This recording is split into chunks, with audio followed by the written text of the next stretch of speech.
გამარჯობა. მოკლედ როგორც დაგპირდით, ვიღებ ვიდეოს, სადაც მინდა ვისაუბრო, ანუ ესე ქრონოლოგიურად მინდა გავყვეტა, ვისაუბრებ უშუალოდ პირველი რატო ჩავაბარე ფსიქოლოგიაზე და რატო ჩავაბარე TSU-ში და ასევე ზოგადად მინდა რომ ვისაუბრო TSU-ს ფსიქოლოგიაზე. პირველ რიგში მინდა აღვნიშნო, რომ ეს არის უბრალოდ ჩემი გამოცდილება და ამ საკითხთან დაკავშირებით დარწმუნებული ვარ, რომ ყველა სხვა გამოცდილება იქნება. რა თქმა უნდა, არსებობენ ალბათ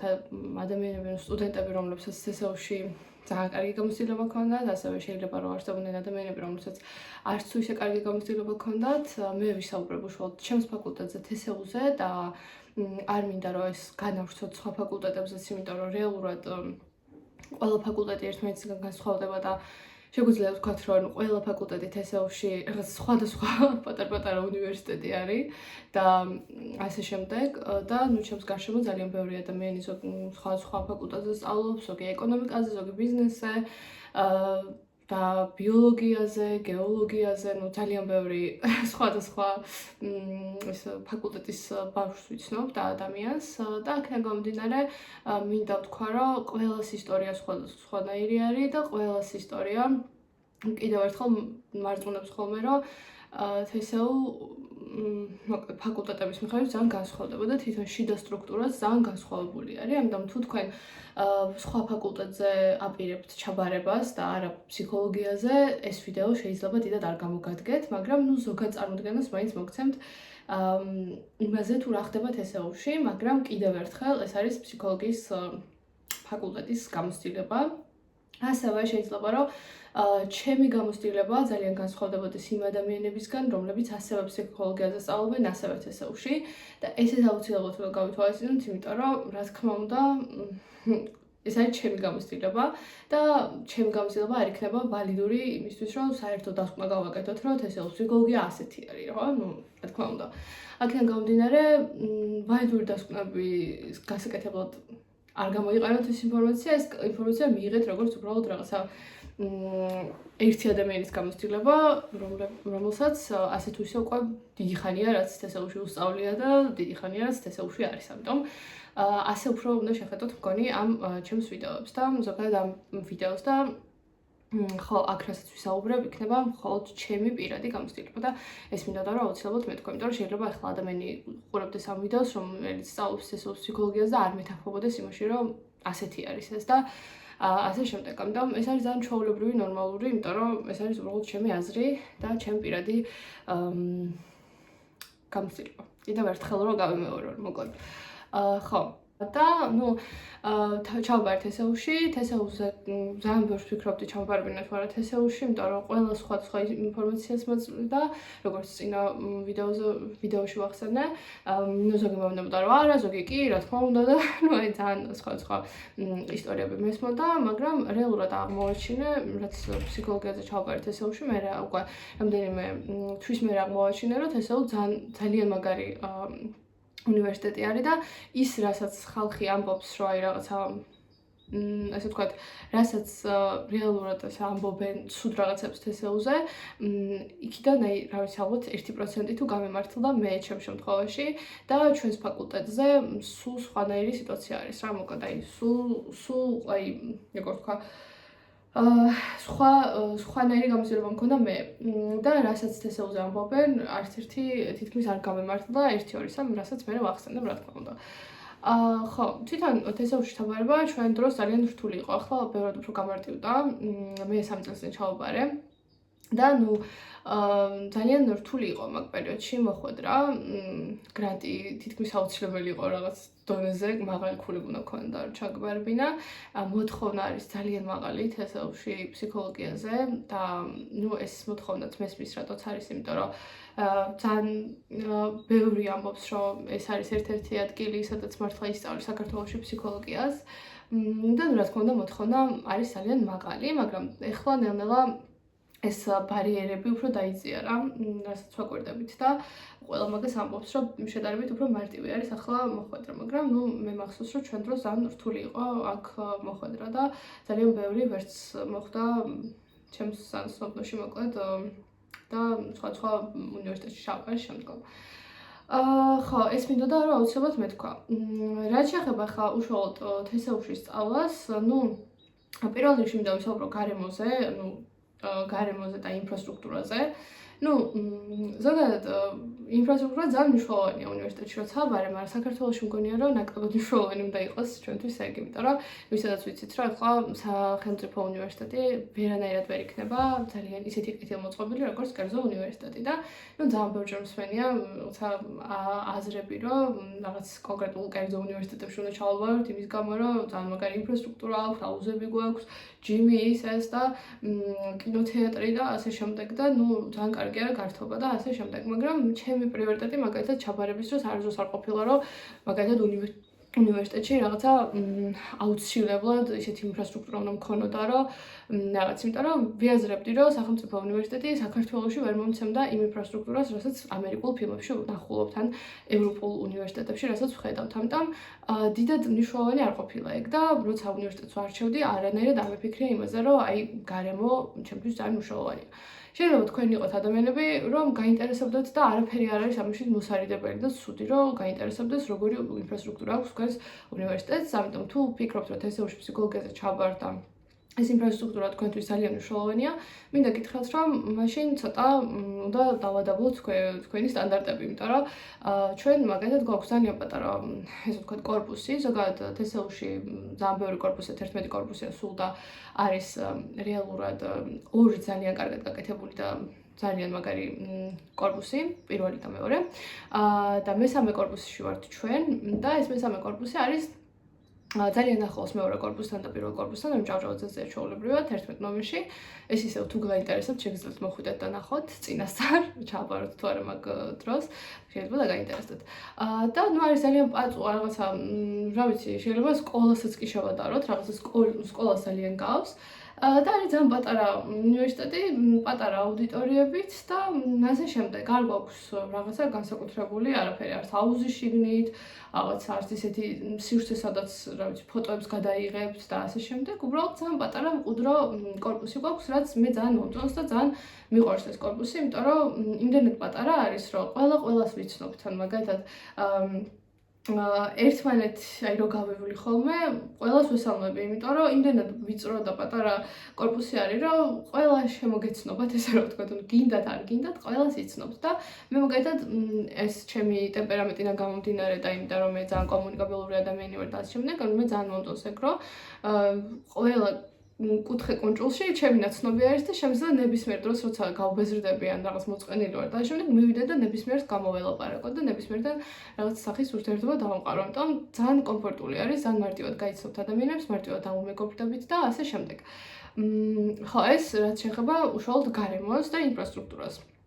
ხო, სამწუხარო ის არის, რომ ამ ჩვენს თესაურში მოკლედ არ არის სივრცეები, შესაბამისი სივრცეები, რომ მაგალითად ჩავატაროთ უფრო საინტერესო ექსპერიმენტები, რასაც აქ ვუყურებ, რომ ძალიან კარგად არის ეგ ყველაფერი მოწყობილი. აქ გულისხმობ გენტის უნივერსიტეტში და ახლა გვაქვს რამდენიმე საგანი აღებული, სადაც ასე სივრცეებს ვიყენებ და ეგ ძალიან საინტერესო არის, მაგრამ ხო, ეს აპარატურის საკითხი ცოტა რთული არის, მაგრამ კიდევ ერთხელ უნდა განვიმეორდე, რომ ეს თესაურის ბრალი ნამდვილად არ არის, ძალიან რთული არის ასეთი სივრცეების მოწყობა და ამ ხელა რესურსის ჩადება. და თან ჩვენ ვსაუბრობთ სახელმწიფო უნივერსიტეტზე, ხო? აქედან გამომდინარე, მაგიტომ მე დიდად ვერ ვფიქრობ, რომ რაღაც ძალიან დიდი მინუსი არის ეს თესაურსი, იმიტომ რომ ექსპერიმენტებს მაინც ვატარებთ, გვყავს ძალიან მაგარი ლექტორები, რომლებიც ექსპერიმენტების ჩატარებაში გვეხმარებიან და ძალიან გვასწავლიან, როგორ უნდა ჩავატაროთ კარგი ექსპერიმენტი, ამიტომ რეალურად რაღაცნაირად ჩვენი, ასე ვთქვათ, ჩვენი ლექტორები მაინც ცდილობენ იმას, რომ რაღაცნაირად სხვადასხვა საიტის გამოყენებით და ასე შემდეგ ჩავატაროთ ექსპერიმენტები. ამიტომ ეს არც ისე დიდი პრობლემა არის, მაგრამ ზოგადად რო ვიყარკოთ, ინფრასტრუქტურის მხრივ არის ჩვეულებრივი, პატარა გარემონტებული კორპუსი, მაგრამ არაფერი განსაკუთრებული. ხო, ეს მინდა და უშუალოდ ინფრასტრუქტურაზე, იმიტომ რომ მე ვიცი, რომ ადამიანებისთვის, ზოგიერთი ადამიანისთვის ეს არის მნიშვნელოვანი საკითხი, ამიტომ ხო, შეიძლება გამოგადგეთ ეს ინფორმაცია. გარემოსთან რომ გადავიდეთ მე რა უკვე უშუალოდ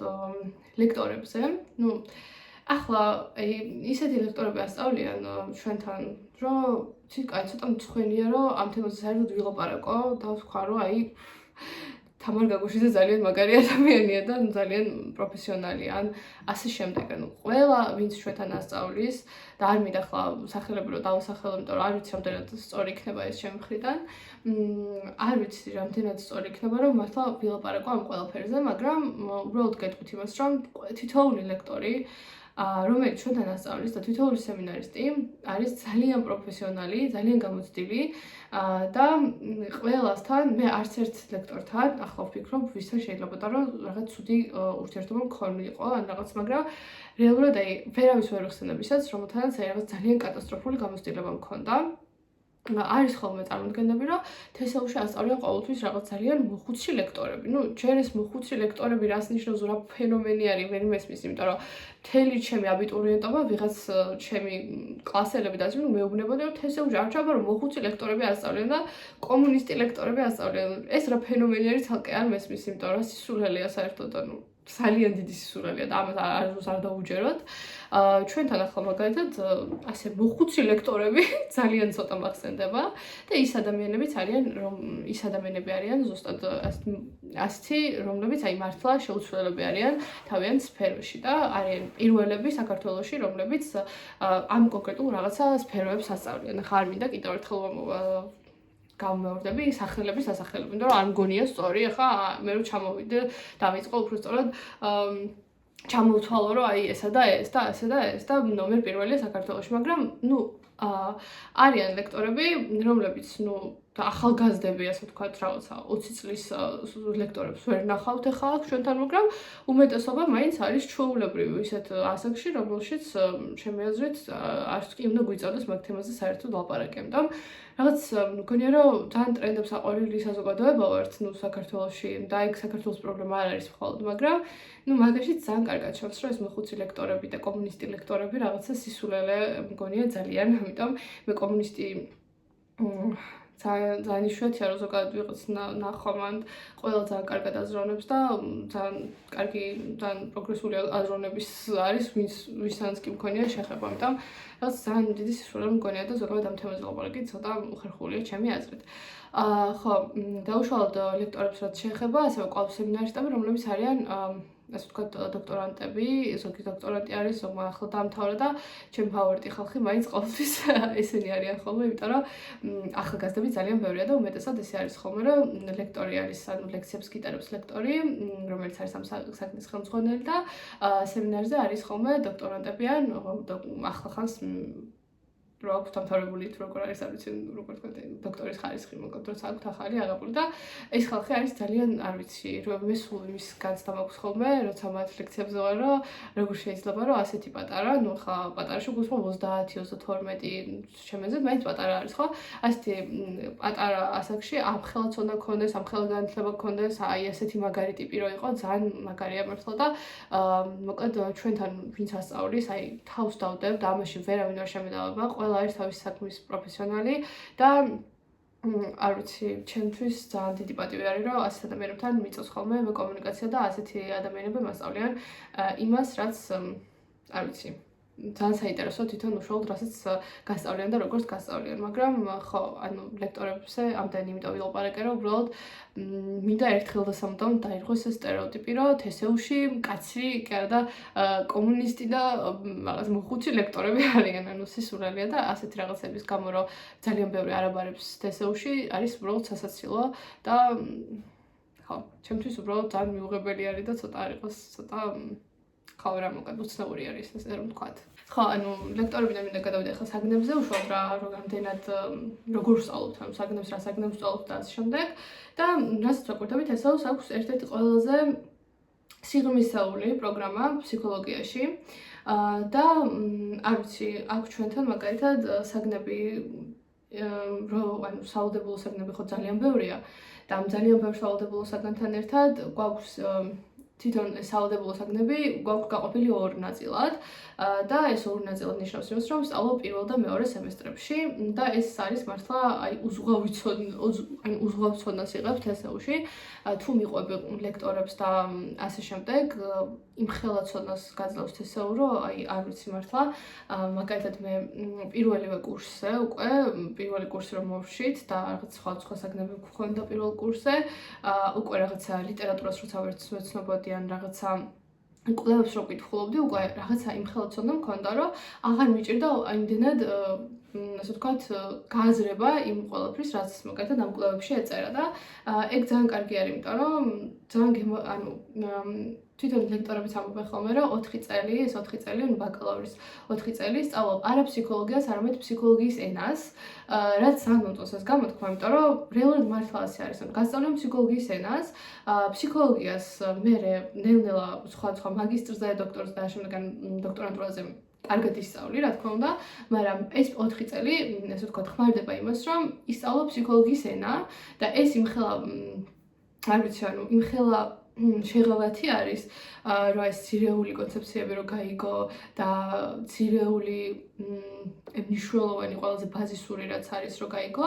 ეს გეხმარება იმაში, რომ მე ფსიქოლოგია შენთვის უფრო ნაცნობი რაღაც ხდება და ანუ ასე ვთქვათ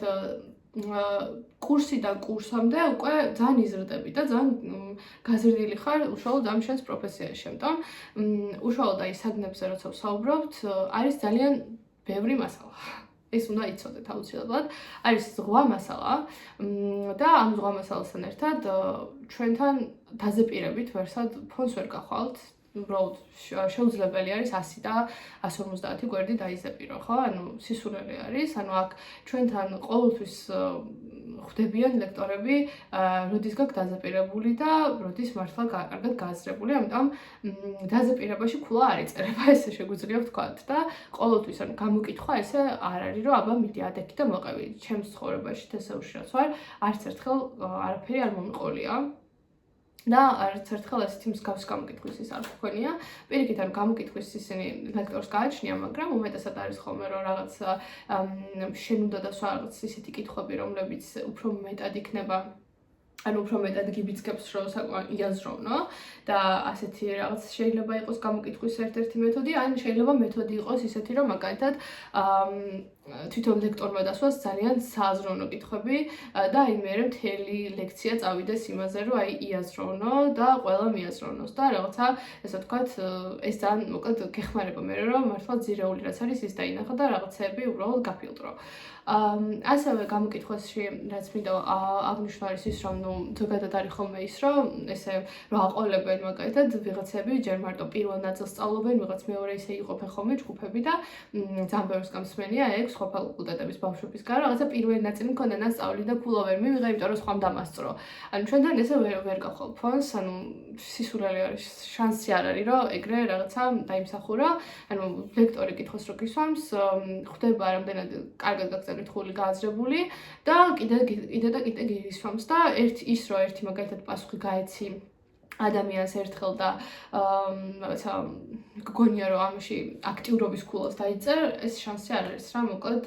კარგად შეიძლება ერთი 5 კითხვაზე პასუხი მაინც მოგიწიოს, რომ რაღაცა ერთი უბედური, ვიცი, ერთი ქულა მოგაგდოს ლექტორმა, რაც ძალიან მისაღებია ჩემთვის მაგალითად რა. ხო და ძალიან ბევრი ლექტორია ასეთი და მეც ძალიან ბევრი მქონია ეგეთი გამოცდილება, რომ ნუ აი კითხვები არ მთავრდება, ამიტომ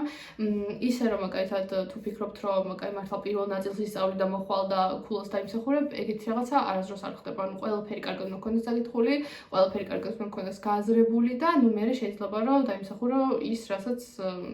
აქტიურობის კულას ვეძახით და ასევე ნუ ფინალურებსაც და რაღაცაც ის ეგეთი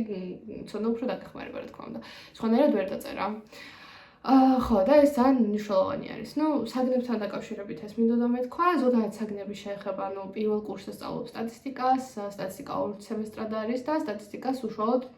მე ვიცი რომ ბევრ სხვა უნივერსიტეტში სტატისტიკას ასწავლიან პროგრამების დახმარებით, ანუ რაღაცა პროგრამაში შეკავს რაღაც ინფორმაცია და ის გითვლის და ჩვენ ვსწავლობთ ყველაფერს ხელით. სტატისტიკა ისწავლება ხელით, ანუ რაც ნიშნავს იმას, რომ შენ უნდა გამოთვალო ყველაფერი და აი ამ გამოთვლებს გასწავლიან. ეს არის ის მნიშვნელოვანი სტატისტიკა, რაც ნებისმიერი კვლევის ჩატარების დროს დაგეხმარება და ეს არის კორელაციები ჯგუფთა შორისი განსხვავებები და ასე შემდეგ, რასაც მე სწავლობ უკვე SPSS-ში, ანუ ეს არის სპეციალური პროგრამა, რომელსაც მგონი მარტო საქართველოში ვიყენებთ, იმიტომ რომ აქ სხვა პროგრამებს იყენებენ, რაც ვაკვირდები, არის Python-ი და ასე შემდეგ, მაგრამ ჩვენ საქართველოში არ გვაქვს ჯერ არის, ანუ არ ყავს არის სპეციალისტები, ამიტომ ვიყენებთ SPSS და SPSS-ი ძალიან გამოსადეგი არის, იმიტომ რომ ჩვეულებრივ გითვლის ყველაფერს და SPSS-ის დამუშავებული მონაცემით არის არანაირი პრობლემა და ნუ ყველა ამბობს ხოლმე რომ რა საჭიროა პირველ კურსზე ბავშვები ყოველთვის აი მისმის ხოლმე რომ რა საჭიროა რომ ეს სტატისტიკა ვისწავლოთ ამდენი და რა უბედურება მოკლედ ამდენი სტატისტიკა და რაში გვჭირდება, მაგრამ ფსიქოლოგია არ არსებობს სტატისტიკის გარეშე, ფსიქოლოგია არის მეცნიერება და უნდა შევიგნოთ ეს რომ ფსიქოლოგია არანაირად არ არსებობს აი ამ მონაცემების გარეშე, ამიტომ თუ გვინდა რომ თავი ჩავთვალოთ რომ ვართ მეცნიერები, რომ ჩვენი ეს სფერო არის მეცნიერება და ასე შემდეგ, მაშინ უნდა ვაღიაროთ ამ ფაქტის, რომ სტატისტიკა არის უმნიშვნელოვანესი, იმიტომ რომ სტატისტიკა ხდის ფსიქოლოგიას ცოტა უფრო ანუ მეცნიერების ფორმას ადლავს, თორემ თვითონ ფსიქოლოგია, რა თქმა უნდა, ზუსტი მეცნიერება ვერასდროს ვერ გახდება. ხო. ეს ძალიან სამწუხაროა, მაგრამ ასე. და ნუ მოკლედ სტატისტიკა ძალიან მნიშვნელოვანია, ამიტომ თუ ავპირებთ ჩააბაროთ TSU-ში სტატისტიკა ძალიან ბევრს ეტანება ხოლმე, მინდა გითხრათ, იმიტომ რომ ნუ ძალიან მნიშვნელოვანია, რომ ეს რაღაც ბაზისი გქონდეს, ელემენტარული ბაზისი. თვითონ ლექტორები ძალიან კარგად აგიხსნიან, მე იდეალური ლექტორები გვყავს სტატისტიკაში და არ ვიცი. კიდევ არ მინდა სახელები დავასახელო, იმიტომ რომ რაღაც არ მგონია სწორი კიდევ ერთხელ, მაგრამ ნუ აი არ ვიცი, ძალიან მაგარი ლექტორები გვყავს, რომლებიც ყველაფერს ძალიან მაგარად აგიხსნიან, შეიძლება ბაზისი არ გქონდეთ, მაგრამ ბევრი იმუშაოთ საკუთარ თავზე და ძალიან კარგადაც დახუროთ ეგ საგანი. მაგრამ გირჩევდით, რომ მანამდე რაღაც არსებული მათემატიკური ცოდნა გქონდეთ და ეგ ძალიან დაგეხმარებათ, იმიტომ რომ ყველაფერს ვითვლით ხელით და ეს არის ცოტა სირთულე, რაც კი მართლა რთულია, მაგრამ მე მთელი 4 წელი და დარწმუნებული ვარ, მე მაგისტრატურაზე, დოქტორანტურაზე ეს ცოდნა მაინც გადგება, ამიტომ ხო, მაგაზე წუწუნი არ ღირს, სტატისტიკაზე წუწუნი არასდროს არ ღირს ჩემი აზრით. ხო, ეს მინდოდა რომ მეთქვა. და ხო, ნუ პირველ კურსზე სწავლობ სტატისტიკას, სწავლობ ფსიქოლოგიის საფუძვლებს ზიმბარდოდან, რომელიც ჩვენს ლექტორებს დიდად არ მოწონთ ეს წიგნი თვითონ, მაგრამ ნუ არიან ლექტორები, რომლებიც სხვა წიგნებითაც ასწავლიან, საკუთარი წიგნებითაც ასწავლიან ამ საგანს და ეგეც რაც გქონდა მისასალმებელი არის და ლექტორზე არის დამოკიდებული. და ნუ ასეთი რაღაცები ხო არის და ეს საფუძვლები უფრო გეხმარება რომ აი ფსიქოლოგიის პირველი ნაბიჯები გადადგა რომ ცოტა რაღაც დაინახო რა არის ცოტა თვითონ ფსიქოლოგია რა, მაგრამ ხო ნუ თვითონ ეს წიგნი არ ბრწყინავს რა თქმა უნდა, იმიტომ რომ თარგმანიც არ არის მთლად გადასარევი და ასე შემდეგ, მაგრამ ნუ იმ ძირეულ ინფორმაციას მაინც აიღებთ ლექტორის დახმარებით, რაც არის აუცილებელი. და ნუ ხო, პირველ კურსზე, რა ვიცი, ინგლისურს სწავლობ, რა თქმა უნდა, და ინგლისურს გაჩნია, მე ხა მაგათად ბიოლოგიური სწავლე და მე მგონი, როგორც ვიცი, ბიერსაც ასწავლიან. და ნუ ხო რა, გაჩნია რა თქვენ რა ქულა გაქვთ აბიტურიენტობის დროს, ანუ ეროვნულებში აღებული, ეგეც მნიშვნელოვანი არის. ინგლისური, ნუ ძალიან მარტივიც არ არის, იმართლა რომ გითხრათ, მე მაგათად თან ლექტორი მყავდა, რომელიც უფრო სიღრმისეულად ცდილობდა, რომ გვესწავლა, იყვნენ კიდევ ლექტორები, რომლებიც ასე თუ ისე, ასე ვთქვათ, ძალიან სიღრმეებში არ ჩადიოდნენ, მაგრამ მე მყავდა ლექტორი, რომელიც ძალიან სიღრმეებს ითხოვდა და თავიდან ცოტა გამიჭირდა, მაგრამ ნუ საბოლოო ჯამში დაძლევადი არის ინგლისურიც რა, მაგრამ გრამატიკას და ასე შემდეგ ყველაფერს ძალიან კარგად გთხოვენ და ცოტა რთული არის ეგ თავიდან, მაგრამ ნუ მე ეჩვევი მაგასაც რა, პირველ სემესტრში ცოტა რთულია და ჭირს, მაგრამ მე უფრო ეჩვევი რა. ხო, ნუ პირველ კურსზე მოკლედ სხვა საგნებია სავალდებულო, მე იწყება უფრო მეორე კურსზე სხვა საგნები, ეს არის კოგნიტური ფსიქოლოგია, ადამიანის განვითარება, რომლებიც ყველაფერი არის 2 სემესტრიანი, ეს უნდა გავითვალისწინოთ. და ნუ ეს განვითარება კიდევ ხა რატომაც არ მოხსენდება და 1 წლის წინ გავიარე ყველაფერი. ხო, სოციალური ფსიქოლოგია და ნუ უფრო ესე ვთქვათ ჩაშლილი არის რა, როგორ გითხრათ, ანუ ჩაშლილი არის რეალურად ეს სფეროები, ფსიქოლოგიის სხვადასხვა სფეროები უფრო მეტად კარგად არის ჩაშლილი. ნუ მე მესამე კურსზე არის კიდე სხვადასხვა საგნები, ეს არის რაც მოხსენდება ახლა იმის ვამბობთ, რომ რეალურად უფრო ბევრი საგანი არის სავალდებულო. ასევე მნიშვნელოვანი არის, რომ მესამე კურსზე გვაქვს ექსპერიმენტული ფსიქოლოგია, სადაც ექსპერიმენტის ჩატარებას ითხოვენ შენგან და დაწერვა გარეშები ყველა ექსპერიმენტის შემდგომ და ასე შემდეგ და ექსპერიმენტულ ენას გასწავლიან ძალიან კარგად, ეგ ძალიან მნიშვნელოვანი არის და წერის მანერას ცოტა უფრო იყალიბებ, რა თქმა უნდა, ხა პირველ ბაკალავრზე ვერავინ ჩამოიყალიბებს წერის სტილს, მაგრამ რაღაცა დოზით კარგი პრაქტიკა არის. ასევე გვაქვს განწყობის ფსიქოლოგია უზნაძესი, რომელიც რა ვიცი ქართველებს ზოგადად ძალიან ვამაყობთ უზნაძეთი და დიმიტრი უზნაძეს განწყობის ფსიქოლოგიას ვსწავლობს და ძალიან მაგარი ლექტორი ყავს. მანდაც, რა თქმა უნდა, და ძალიან საინტერესოა ზოგადად ეგ ლექციები იყო, ჩემი ერთ-ერთი ფავორიტი ლექციები, რასაც ცოტას მე დავსწრები ვარ. და მე უკვე კიდე მოდის სხვა საგნები კიდევ არ მახსოვს. ასევე ბიოლოგიური ფსიქოლოგია, რომელიც არის ძალიან, ესე ვთქვათ, ბიოლოგიურ ენაზე არის ეს ყველაფერი და ცოტა რთული არის, მაგრამ თვითონ ღირს საგნის გავლა აუცილებლად და სანსავალდებელოა, ეხლა სხვანაირად ვერ იზო, მაგრამ ძალიან ისეთ რაღაცებს ამბობენ მაგ საგანზე, რომ ძალიან ბევრს ეტენება და რამე, მაგრამ თვალ ეგეთი კატასტროფაც არ არის, თუ კარგად ჩაუჯდები და გაიაზრებ ძირეულ ტერმინებს. ან ისეთ რაღაცებს ვსწავლობთ, რაც მართლა საჭირო არის რა, მაგის გარეშე ვერც ფსიქოლოგია და საერთოდ ფსიქოლოგიასთან ახლოს ვერ მოხვალ, როცა ელემენტარული მართლა ნეირონებზე არანაირი ინფორმაცია არ გაქვს და ზოგადად ისეთი დარღვევები ვისწავლოთ ახლა მანდ, რომელიც უშუალოდ შიზოფრენიასთან იყო დაკავშირებული, ადამიანის მოტორიკასთან და ასე შემდეგ. ამიტომ აი ძალიან მნიშვნელოვანია მართლა მაგ საგნის გავლაც, ასევე SPSS-ი როგორც უკვე გითხარით, მე უკვე მეოთხე კურსი საბაკალავრო ნაშრომი, რაც თავისთავად ძალიან მნიშვნელოვანია და ეგეც სავალდებულო საგანი აუცილებლად უნდა დაწეროთ და ასევე დამოვიწყო პიროვნების ფსიქოლოგია ძალიან მნიშვნელოვანია. ეს არის ის რაც მახსოვს ახლა. უბრალოდ იმით გითხარით ეს ყველაფერი, რომ ზოგადად წარმოდგენა შეგქმნათ თუ რას ისწავლით ფსიქოლოგიის ფაკულტეტზე და ხო როგორც უკვე გითხარით, საკმაოდ ვრცელი არის მასალა და ვრცელია მასალა ერთი სიტყვით, ძალიან ვრცელია. მასალა ბევრი დროის გათმობა მოგიწევთ, მაგალითად ეს 3 წელია უნივერსიტეტის პერიოდში ყველა დღე დაკავებული მაქვს, არ ვმუშაობ საერთოდ, მაგრამ იმისთვის რომ ის შედეგი მქონდეს, რაც მე მინდა, მიწევს ყველა დღის დაკავება, უნივერსიტეტის ყველა დღის დაკავება და აი მართლა ვერჟებს ვერ წარმოვიდგენი, მაგრამ აი წიგნებზე ესე თავის რტყმა თუ როგორც არის და ძალიან იშვიათია ხოლმე რომ კვირაში რაღაც ერთი დღე გავითავისუფლო სამწუხაროდ რა დღეებშიც ვსწავლობ და უნივერსიტეტში მივდივარ ეგ დღეები საერთოდ მეკარგება ხოლმე, იმიტომ რომ მთელი დღე გასული ვარ და დანარჩენი დღეები ეთმობა ჩემს სწავლა განათლებას, იმიტომ რომ სხვანაირად უბრალოდ თესავში ქულა სამშოვანი რა თქმა უნდა და ქულა არ გეყოლება და თან ჩამორჩები მასალას და ვეღარ დაეწევი მე ლექტორს, ამიტომ მე მირჩევნია ხოლმე რომ ყოველკვირეულად ვისწავლო. ერთი კვირაც რო ჩაგევარდეთ, უკვე პრობლემა არის ეგ, იმიტომ რომ თუ ქულებზე ხართ ორიენტირებული და რა თქმა უნდა ვინ არ არის ახლა ქულაზე ორიენტირებული, ეგეც უნდა გავითვალისწინოთ, მანდაც აღდგენები ეს არ არის ჩვენთან, რომ აი რაღაცა აღადგინოთ რაღაც სემინარი და რაღაცა, რამდენ ძალიან ბევრი ლექტორთან მქონდა მსგავსი გამოსილება, რომ რაღაცა მე არა პირადად, მაგრამ ჩემ კურსელებს და აღდგენის საშუალებას არ გაძლევენ აქ, იმიტომ რომ უნდა დაესწრო რა. ხო, და ძალიან იშვიათია ხოლმე, რომ რაღაც სემინარის აღდგენის სხვა რაღაც დავალებით ჩაგინოთ ხოლმე ლექტორს გააჩნია, რა თქმა უნდა, მაგრამ აი ძალიან იშვიათია ეგეც და ეგეც უნდა გაითვალისწინოთ რა, თუ მაგათად მართლა გინდათ რომ შეისწავლოთ ეს სფერო და ზოგადად გინდათ რომ კარგი ფსიქოლოგები გამოხვიდეს და მართლა ინტერესი გააქვთ ამ ყველაფრისთვის, მგონია რომ ძალიან დიდი შრომა მოგიწევთ უშუალოდ ფსიქოლოგიის სფეროში რა და ჩვენს უნივერსიტეტში და მუშაობა, რა ვიცი, მე და ჩემი მეგობრები საერთოდ მუშაობაზე ვერც კი ვფიქრობთ და ახლა ვიცი რომ მიყურებთ და დამიწერეთ კომენტარებში რომ არაფერს არ ვიტყუები და ყველაფერს მართალს ვამბობ და ჩვენ საერთოდ ვერც კი ვფიქრობთ მუშაობაზე და რა ვიცი ნახევარ განაკვეთზე მუშაობაც კი წარმოუდგენელია ჩემთვის, იმიტომ რომ ის შედეგი აღარ იქნება რაც მინდა რომ იყოს, ამიტომ ესეც უნდა იცოდეთ რომ მაგალითად თუ გინდათ რომ იმუშაოთ თან და თან ისწავლოთ, ოღონდ არ ვამბობ მაინც და მაინც რომ მაღალი ქულები უნდა გქონდეთ რა, ხო ხვდებით, ანუ შეიძლება რაღაცნაირად გაძვრე ისე რომ მაინც გქონდეს ქულები,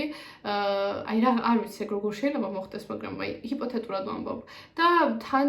იმუშაოთ და არაფერი არ დაშავდეს, მაგრამ მე ვამბობ აი ძირეული ინფორმაციის მიღება,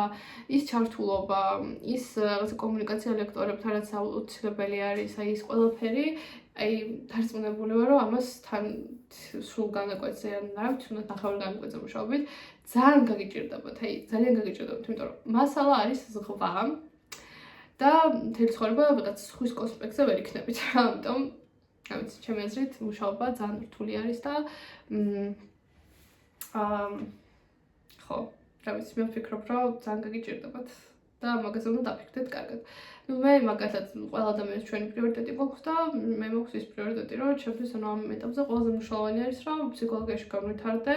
და რა მიზანიც მაქვს, რაღაც ის ერთი მიზანი ხო ყველას გვაქვს რაღაც მნიშვნელოვანი. იმ მიზნამდე რომ მივიდე, მთავარი არის, რომ იმ მიზანს მივუახლოვდე და დანარჩენი ახლა ვიმუშავებ თუ არა და პრაქტიკა ამ წლებში უნდა მექნება თუ არა, ჩემთვის არ არის დიდად მნიშვნელოვანი, იმიტომ რომ დარწმუნებული ვარ, რომ მეოთხე კურსის მერეც რო დავიწყო პრაქტიკა ჩემს სფეროში და რაღაცა არაფერი არ შავდება. პირიქით ძალიან სწორს ვაკეთებ ჩემი აზრით და ძალიან ბევრ ლექტორთან ვისაუბრე ამ თემაზე და ყველასგან ეგ წამოსულა, რომ კი არ უნდა ახლა არ იმუშაოთ, ვისაც შესაძლებლობა გაქვთ, რომ არ იმუშაოთ, ახლა არ იმუშაოთ და მერე დაიწყეთ მუშაობა, იმიტომ რომ ეს არის პერიოდი, როცა უნდა ისწავლოთ და მე ასე ვფიქრობ და ეს არის ჩემი პრიორიტეტი ამჟამად. ამიტომ ხო ეს მინდოდა რომ მეთქვა უშუალოდ ლექტორებზე და საგნებზე და საგნების სპეციფიკაზე. ახლა კიდე მინდა ვისაუბრო უშუალოდ საგნებში, თითოეულ საგნებში გადანაწილებაზე, ქულების გადანაწილებაზე და ზოგადად გამოცდების სტრუქტურაზე და ასე შემდეგ. ზოგადად ყველა საგანი ახლა რა თქმა უნდა, ყველა საგანს აქვს თავისი სპეციფიკა და ყველა საგანში ყველა სხვადასხვანაირად იწერება ქულები, რა თქმა უნდა ეს დამოკიდებულია ლექტორზე, მაგრამ აი ზოგადად რომ შევაჯამო ჩვენთან უმეტესი ნაწილი ქულების მოდის ხოლმე შუალედურებზე და ჩვენ აქ გვაქვს თესეულში სავალდებულო საგნებს უმეტესად აქვთ ორი შუალედური და ეს ძალიან რთული არის და ეს უნდა იცოდეთ აუცილებლად და ამისთვისაც შემზადებული უნდა იყოთ, როცა თესეულში აბარებთ და ორი შუალედური გვაქვს და ასევე გვაქვს მე ფინალური და უმეტესი ქულები მოდის ამაზე.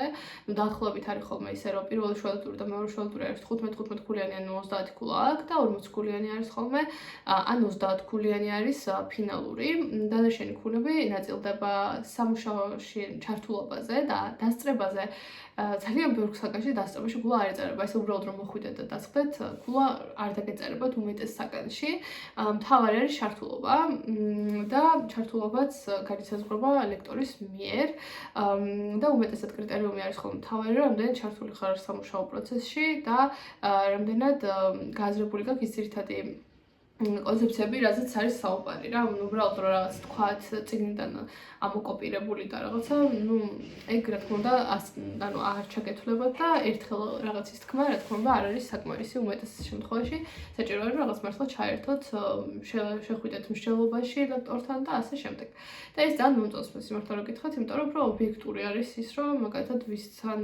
ადამიანებს, რომელსაც კარგად აქვთ მომზადებული რაღაც და ადამიანებს, რომელსაც ერთხელ აქვთ გადაკითხული რაღაც, ერთნაირად არფასდებიან და მე კარგი არის რა, მაგრამ არის საგნები, სადაც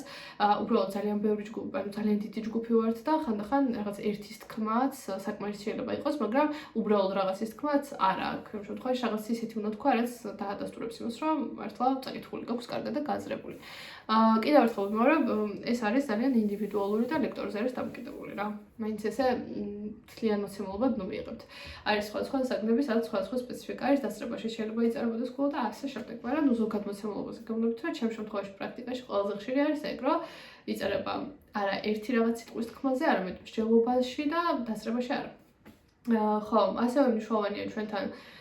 სხვადასხვა დავალებები და ეს დავალებები შეიძლება იყოს რაღაც ანგარიში უნდა დაწერო. იშვიათი არის ხოლმე რეფერატები, სიმართლე რომ გითხრათ, რეფერატი ცოტა ის არის რა, უინტერესო არის და რეფერატი დიდად ცოდნას არ გიტოვებს და ძალიან ბევრი ლექტორის გამოსვენია ეგ, რომ ეს რეფერატების უაზრო წერა და რაღაცა აპასტანდარტით უბრალოდ რაღაცის გაფორმება და მერე გაგზავნა ლექტორისთვის არ არის დიდად მნიშვნელოვანი. ლექტორს ურჩევნია ხოლმე, რომ რაღაცა ისეთი საიმსჯელო დავალებები მოგცეს, სადაც ჩვენი ცოდნა უფრო გამოჩნდება და ჩვენ კოგნიტურ უნარებს უფრო გამოვიყენებთ, ვიდრე ის, რომ რაღაცა ვიკიპედიიდან გადმოვაკოპიროთ რაღაცები. ნუ ვიკიპედია არ არის კარგი წყარო, მაგრამ ზოგადად ვამბობ რა რაღაციდან გადმოვაკოპირო. რეფერატები დიდად არ უყვართ, რასაც ვაკვირდები ჩვენთან. უფრო მნიშვნელოვანია ხოლმე ისეთი დავალებები, სადაც მაგალითად ეს შეიძლება იყოს სემინარის ჩატარება, თუნდაც, ან სემინარის ჩატარებასთან ერთად რაღაც ანგარიშის დაწერა, სადაც ანგარიშს სუშენით წერ. ასევე ისეთი რაღაც მაგალითად დაკვირვების სავარჯიშოები იყო ხოლმე კვლევის მეთოდებში, ხო, ეს დამამის კვლევის მეთოდების ერთ-ერთი საგანია, რომელიც ძალიან მნიშვნელოვანია, ეგეც რა თქმა უნდა 2 სემესტრიანია. და ანუ ძალიან ისეთი დავალებები გვაქვს, რომელიც არ არის რაღაცა უბრალოდ ის, რომ აი ესე დაწერა და მიიტანო ლექტორთან, ძალიან იშვიათია ესეთი რაღაცა. უფრო სხვანაირი დავალებებია ხოლმე, რაც მოითხოვს ჩვენს კოგნიტიური უნარების ჩართულობას კიდევ ერთხელ ვიმეორებ. და იქნება უფრო ორიენტირებული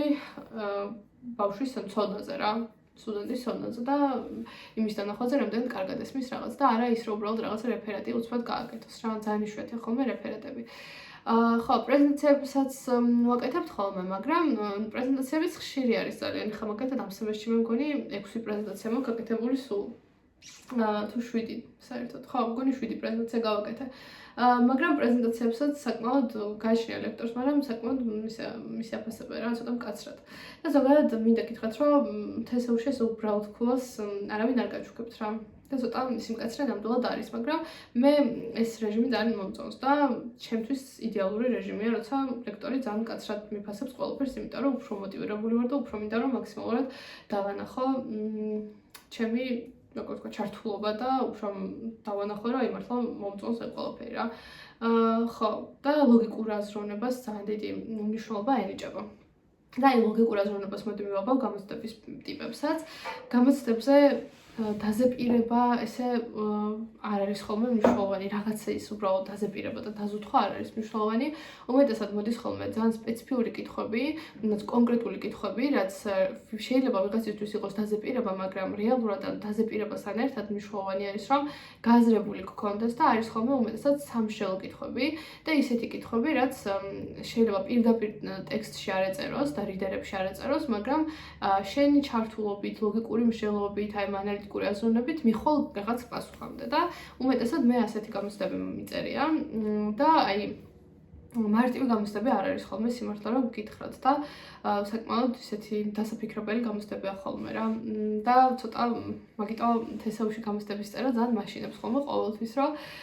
აი არასდროს არ იცი რა შეიძლება ლექტორმა მოიტანოს და რამდენად რთული შეიძლება იყოს თან ამ სემესტრში მქონდა ერთ-ერთი საგანი ფსიქოდიაგნოსტიკა რომელიც ძალიან რთული იყო შუალედურების და ფინალურების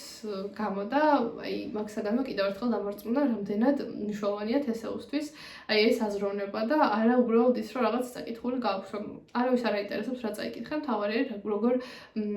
როგორ გამოიტანე დასკვნა და როგორ დაუკავშირე ის სხვა მნიშვნელოვან თემებს და კონცეფციებს რა მთავარი მაინც ეს არის რა ხო და ამიტომ დაზეპირებაზე რაღაცა და მეხსიერებას არავინ არ გიმოწმებს მთავარი არის ის რომ უბრალოდ როგორ ხედავთ საკითხს და როგორ აზროვნებთ რა მოკლედ ეს არის მნიშვნელოვანი და ნუ ფინალურებიც და შუადურებიც არასდროს არ არის მარტივი და ნუ მე მაგალითად სხვა ფაკულტეტებზე ვიცი რომ ჩვენთან ესეთი რაღაც ხდება ხოლმე რომ რაღაც ლექტორები აძლევენ რაღაც 10 თემას ან შეიძლება 40 თემას არ აქვს მნიშვნელობა და მე რა ის უნდა დაწერო გადმოუკოპირო შენს ლექტორს ჩვენთან ეს რაღაცები არ ხდება ნუ წინასწარ თემას არავინ არ მოგცემს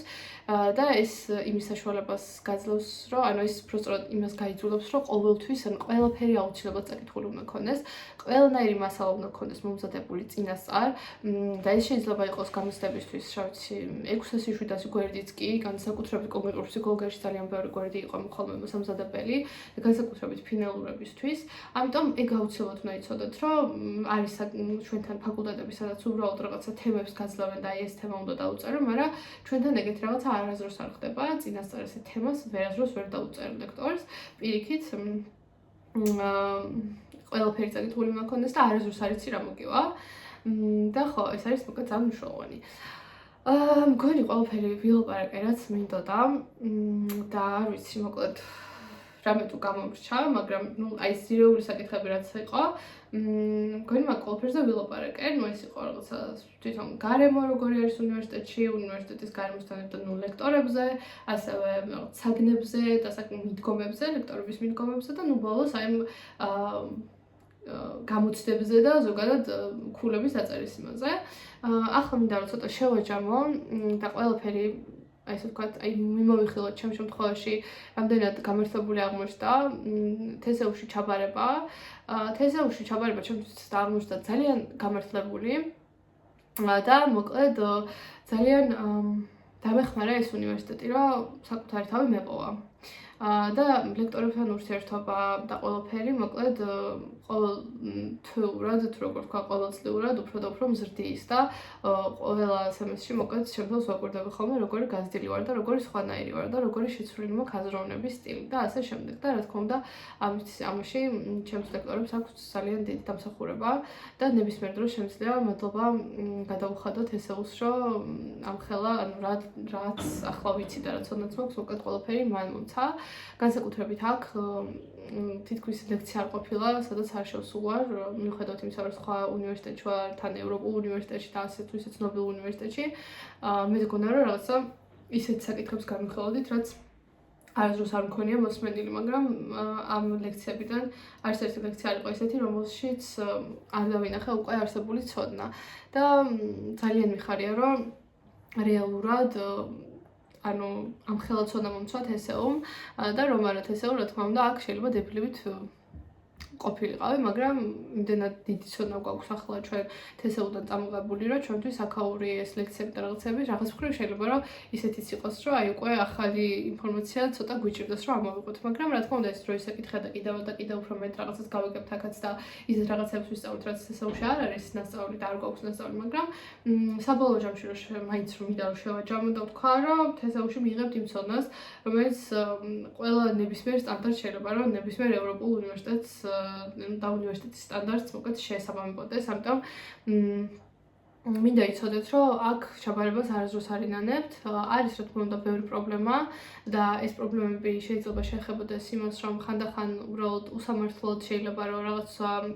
ქულა დაგაკლდეთ და უსამართლოდ მკაცრი შეიძლება მოგეჩვენოთ რომელიმე ლექტორი საკუთარ თქვენს მიმართ, უბრალოდ და მე ვერჯერ მქონია განცდა და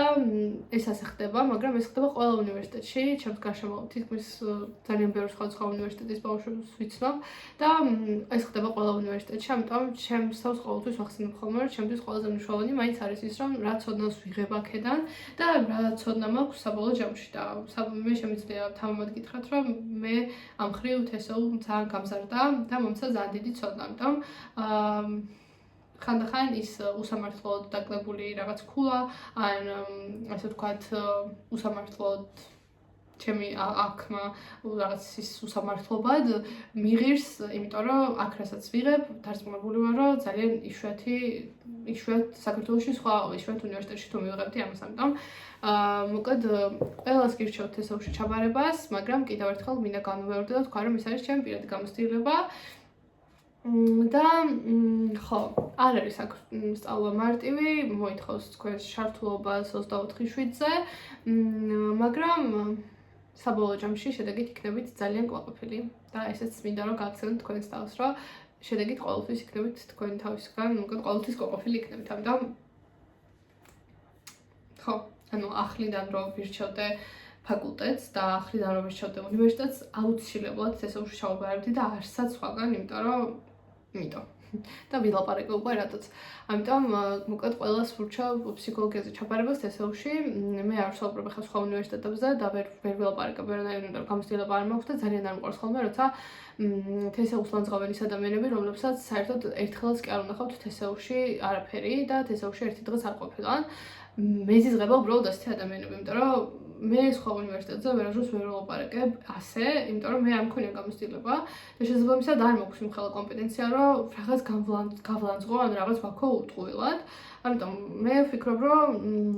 თესეულ იმსახურებს ჩვენს მოწონებას და ხალხის აღიარებას და განსაკუთრებით ეს ფაკულტეტი და თესეულს რა სახელიც აქვს საქართველოში, რომ ეს არის რაღაც ნორმები პირველი უნივერსიტეტი, ჩემ ფაკულტეტისთვის შემიძლია ვთქვა, რომ ეს ასე არის ნამდვილად. მაგრამ ვერ ვილაპარაკებ სხვა ფაკულტეტებზე, იმიტომ რომ ეს არის სხვა უნივერსიტეტი, შეიძლება ვთქვათ, რომ ეს არის სხვა უნივერსიტეტი, იმიტომ რომ ძალიან განსხვავდებიან რეალურად ეს ფაკულტეტები ერთმანეთისგან კულტურით, რაღაც მიდგომებით, სისტემით, სტრუქტურით და ასე შემდეგ. ამიტომ ხო, მაგრამ